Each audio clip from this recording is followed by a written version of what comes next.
अस्सलामुअलैकुम dear students. Next lecture के साथ मैं हूं प्रोफेसर अब्दुल हसीब और मैं शुक्रगुजार हूं असिस्टेंट प्रोफेसर बिलाल सफदर साहब का जिन्होंने ये स्लाइड्स बनाई। आज हम चैप्टर नंबर 10 थर्मोडायनामिक्स के न्यूमेरिकल्स करेंगे, numerical number 1 to 5।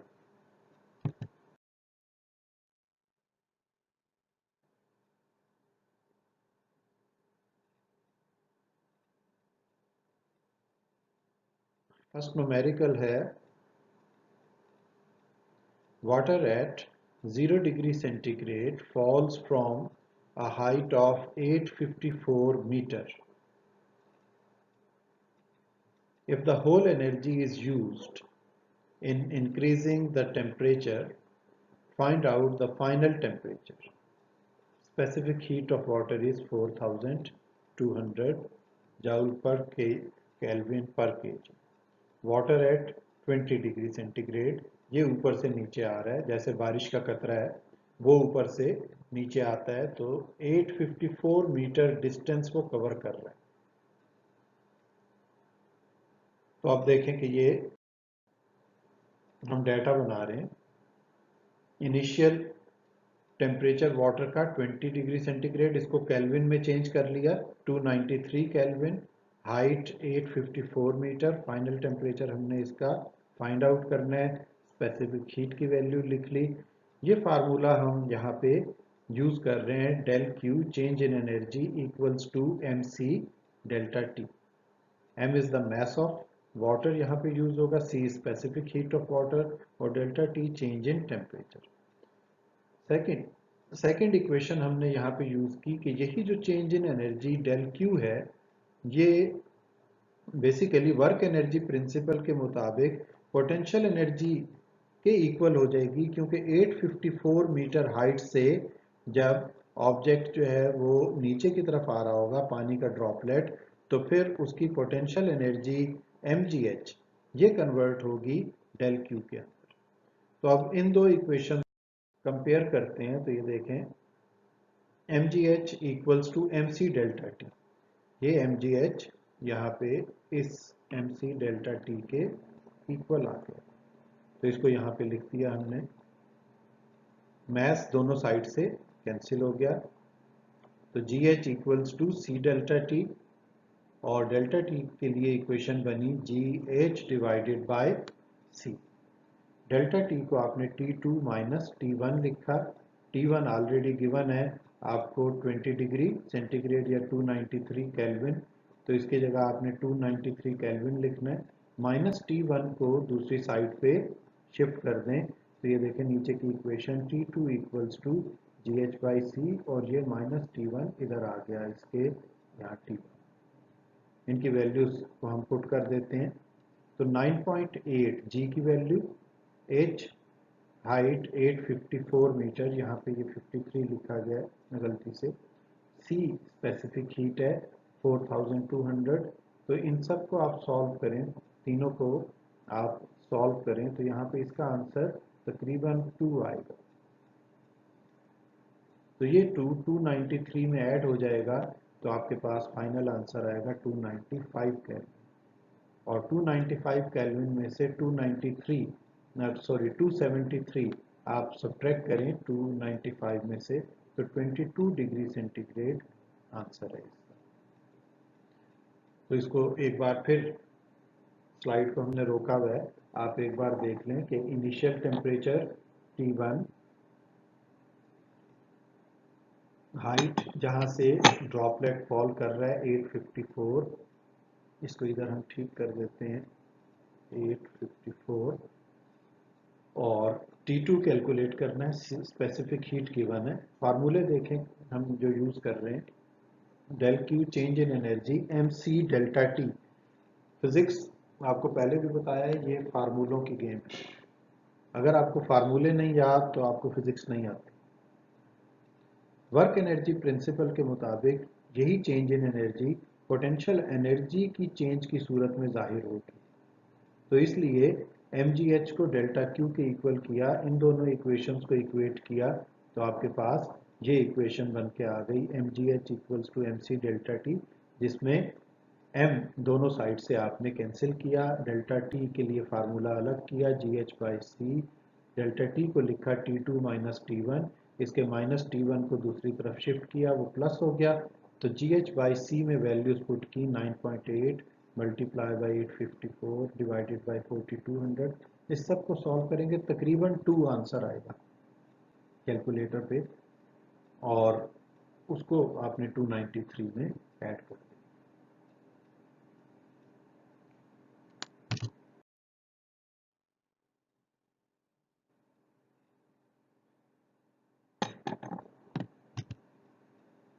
Next numerical है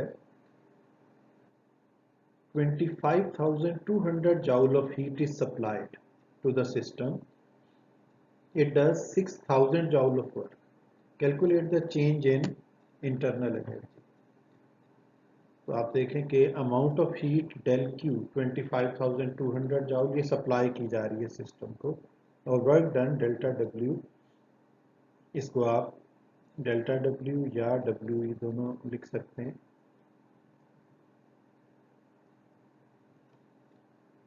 formula del U equals to del Q minus W, या फर्स्ट लॉ ऑफ थर्मोडायनामिक्स का बेसिक फार्मूला होता है del Q equals to del U plus W.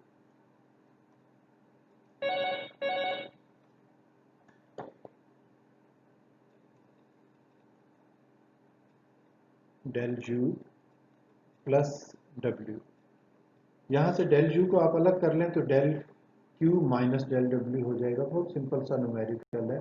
25,200 में से आपने 6,000 माइनस किया तो आपके पास 19,200 जाउल, ये आंसर आ गया।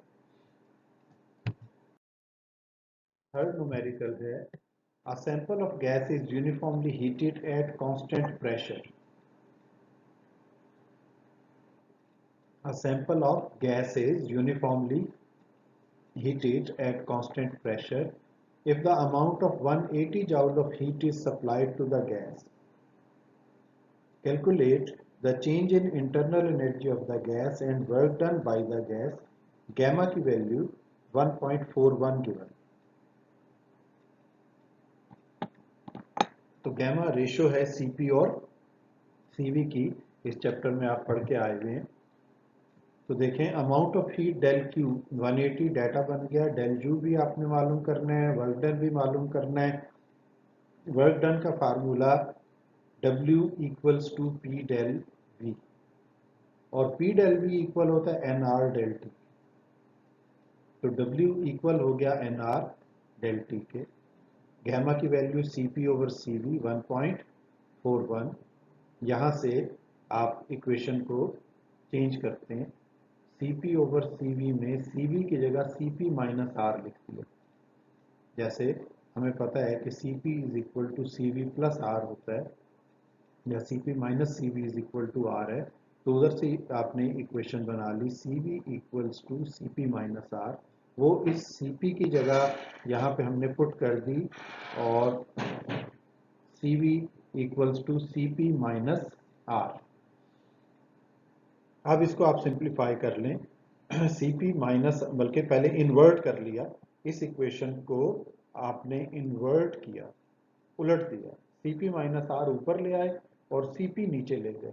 इसी तरह राइट साइड भी इन्वर्ट हो गई, 1.41 नीचे चला गया, 1 ऊपर आ गया, 1 ओवर 1.41 हो गया। तो अब Cp minus R over Cp, तो इसको आप अब ऐसे सॉल्व करेंगे कि नीचे वाला Cp ऊपर वाले Cp के नीचे डिवाइड होगा एक बार आके, तो ये कैंसिल करेगा ये, और इसकी जगह आएगा 1, वो ये लिखा हुआ है, ये देखिए ये 1 लिखा है, और माइनस के बाद R ओवर Cp,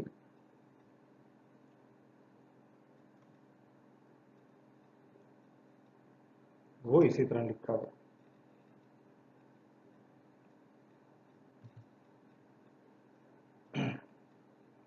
अब ये देखें कि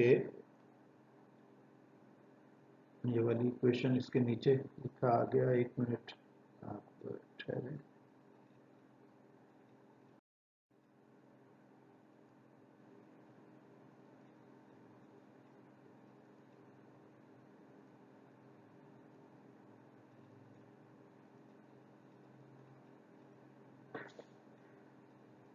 इसको अरेज कर लें ताकि आपको वो नज़र आए। वो समझ तो आपको आ गया था पहले।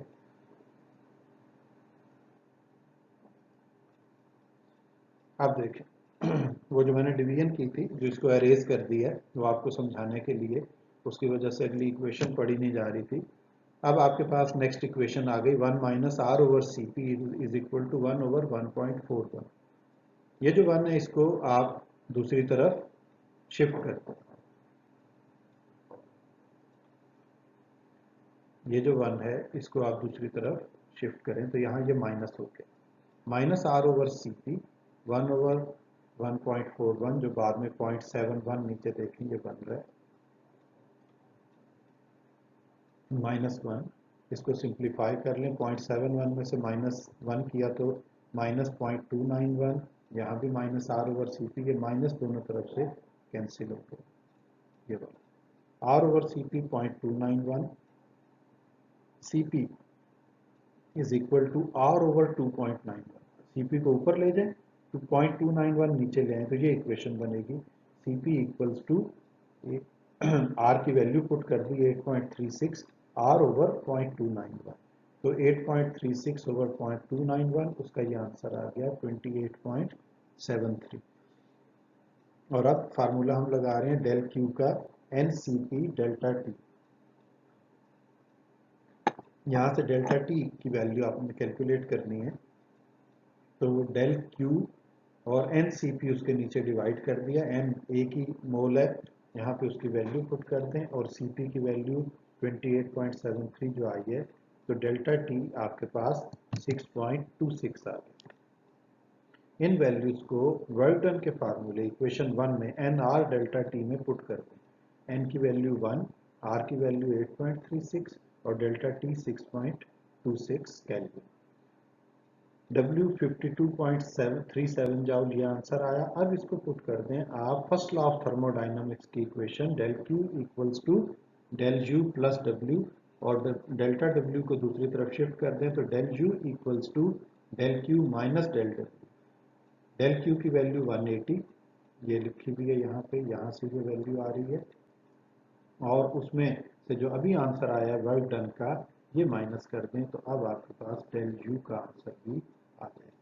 तो इसमें तीनों आंसर आपके पास आ गए, डेल्टा टी का, डब्ल्यू का, डेल यू का, ये सारे आंसर इसमें आए।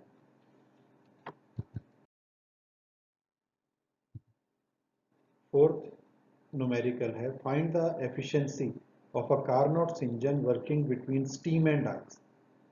तो स्टीम का टेम्परेचर होता है 100 डिग्री सेंटीग्रेड, इसको 373 केल्विन बन गया, 273 ऐड करके इसमें, और जो आइस पॉइंट है वो 0 डिग्री सेंटीग्रेड है, उसमें भी 273 ऐड करें, वो 273 बन जाएगा। तो 273 और 373 के दरमियान एफिशिएंसी क्या है? तो एफिशिएंसी का formula 1 minus T2 by T1 into 100। ये पुट किया, T2 की वैल्यू 273, T1 373, इसको सिंप्लीफाई करें कैलकुलेटर से, 100 से मल्टीप्लाई किया बाहर ला के, तो आपके पास एफिशिएंसी आ गई 26.8%। आसान सा न्यूमेरिकल है, उम्मीद है आपको ये समझ आ गया होगा।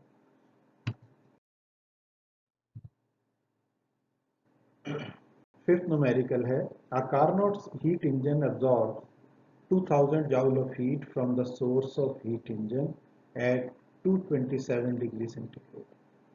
2000 जाउल हीट, इसको Q1 कहेंगे, ये 227 डिग्री सेंटीग्रेड पे वो एब्जॉर्ब कर रहा है, और 1200 जाउल हीट वो रिजेक्ट कर रहा है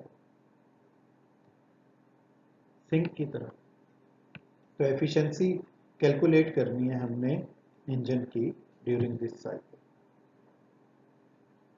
Heat absorbed from the heat reservoir Q1 2000 joule, Q2 1200 joule, T1 temperature इसमें 273 ऐड कर दें 500 केल्विन, T2 कैलकुलेट करना है हमने, और एफिशिएंसी कैलकुलेट करनी है हमने, the amount of work W ये भी कैलकुलेट करना है हमने। तो पहले एफिशिएंसी का formula 1 minus Q2 by Q1 into 100, 1 minus 1200 over 2000, ये 40% आंसर आ गया आपके पास। अब बाकी चीज़ें देखें कैसे कैलकुलेट होंगी। वर्क डन इक्वल होता है सोर्स की हीट माइनस सिंक की हीट, 2000 माइनस 1200, तो इसका आंसर आ गया 800 जूल। और अगर आपने T2 कैलकुलेट करना है तो एफिशिएंसी का फार्मूला ले रहे हैं हम 1 माइनस T2 बाई T1। यहाँ से T2 बाई T1 इस तरफ शिफ्ट कर लें और ईटा उधर शिफ्ट कर दें, क्रॉस शिफ्टिंग कर दें, तो ये माइनस का है, ये माइनस इधर आके प्लस का हो जाएगा, और ईटा इधर प्लस का है, ये उधर जाके माइनस हो जाएगा। तो T2 by T1 into 1 minus eta, फिर T1 जो नीचे डिनोमिनेटर में है इसको 1 माइनस ईटा के साथ जाके मल्टीप्लाई कर दिया। ईटा की वैल्यू 0.4, 40%, इसको 40% में नहीं पुट करना, यहाँ पे इसको आपने डेसिमल में पुट करना है एफिशिएंसी। ईटा की जगह 0.4, 1 माइनस 0.4, T1 की वैल्यू 500, इसको सॉल्व करें तो आपके पास आंसर आ गया 300 केल्विन, जो कि 273 माइनस करें तो 27 डिग्री सेंटीग्रेड। तो उम्मीद है आपको ये तमाम न्यूमेरिकल्स समझ आ गए होंगे। इसमें आखिरी बात ये दोबारा मैं रिपीट कर रहा हूँ कि अगर आपको फार्मूले याद नहीं होंगे, अगर आप समझेंगे फार्मूला कहाँ से आ गया सॉल्व करने के लिए, तो फिर आपको यकीनन ये न्यूमेरिकल भी समझ नहीं आएंगे, और इसका मतलब है आपको टॉपिक्स भी याद नहीं। जब आपको टॉपिक्स नहीं याद तो आप न्यूमेरिकल सॉल्व नहीं कर सकते। Thank you very much.